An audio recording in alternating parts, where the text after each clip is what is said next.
അപ്പോൾ നമുക്കൊരു grass type ബൂട്ട എങ്ങനെയാണ് നോർമൽ നീഡിൽ വെച്ച് ചെയ്യുന്നത് നോക്കാം. അതിനായിട്ട് നമ്മൾ നീഡിലൊന്ന് കുത്തിപ്പൊക്കുന്നു. നമ്മൾ ചെറിയ ട്യൂബ് ബീഡാണ് എടുക്കുന്നത്. ട്യൂബ് ബീഡ് ഇട്ടിട്ടാണ് ചെയ്യുന്നത്. ഇതിൽ എക്സ്ട്രാ നമുക്ക് പുറമോട്ട് ബീഡ് വെച്ചിട്ട് ചെയ്യുന്നെങ്കിൽ അങ്ങനെയും ചെയ്യാം.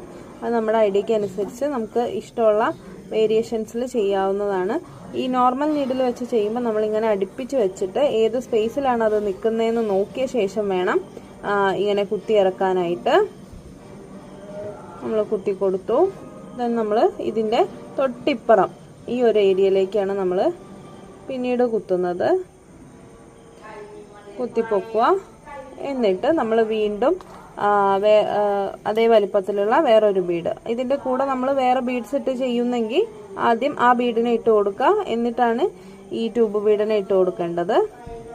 എന്നിട്ട് ഇതും ഈ പറഞ്ഞ പോലെ നമ്മൾ എവിടെയാണ് നിൽക്കുന്നത് എന്നുള്ളത് കറക്റ്റായിട്ട് നോക്കുക. ഈ ഒരു പോർഷനിലേക്കാണ് വരുന്നത്. അപ്പം നമുക്കിത് സെൻറ്ററിലേക്കാണ് ഫോക്കസ് ചെയ്യേണ്ടത്. അപ്പോൾ ആ ഒരു ഏരിയയിലേക്ക് നമുക്ക് ഇതിലൂടെ ഒന്ന് നീക്കിയിട്ട് കുത്തി കൊടുക്കാം. എന്നിട്ട് നമ്മൾ വീണ്ടും ഇതിൻ്റെ ഈ ഒരു ഓപ്പോസിറ്റ് സൈഡിൽ ആദ്യം വെച്ചതിൻ്റെ അതേ ഒരു രീതിക്ക് നിൽക്കുന്ന പോലെ അതിൻ്റെ ഓപ്പോസിറ്റ് ആയിട്ട് കുത്തി കൊടുക്കാം.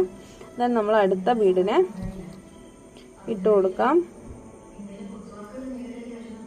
ഇങ്ങനെ അടുത്ത ബീഡിനെ ഇട്ട് കൊടുക്കാം. ടൈറ്റ് ചെയ്ത ശേഷം ഇതുണ്ടോ ഇങ്ങനെ കറക്റ്റായിട്ട് വെച്ച് കൊടുക്കാം. നമുക്ക് എവിടോട്ടാണ് വരുന്നത് അവിടേക്ക് വെച്ച് കൊടുത്താൽ മതി കേട്ടോ. അങ്ങനെ നമുക്ക് ഇതിൻ്റെ ഈ ഓരോ എഡ്ജിലും ബീഡ്സ് വരുന്ന രീതിയിൽ ആദ്യമേ വേണ്ട ബീഡിനെ ഇട്ട് കൊടുത്താൽ ആ ഒരു രീതിക്കും നമുക്കിത് ചെയ്യാവുന്നതാണ്. എന്നിട്ട് അടിഭാഗം കെട്ടി വെച്ചാൽ മതി കേട്ടോ.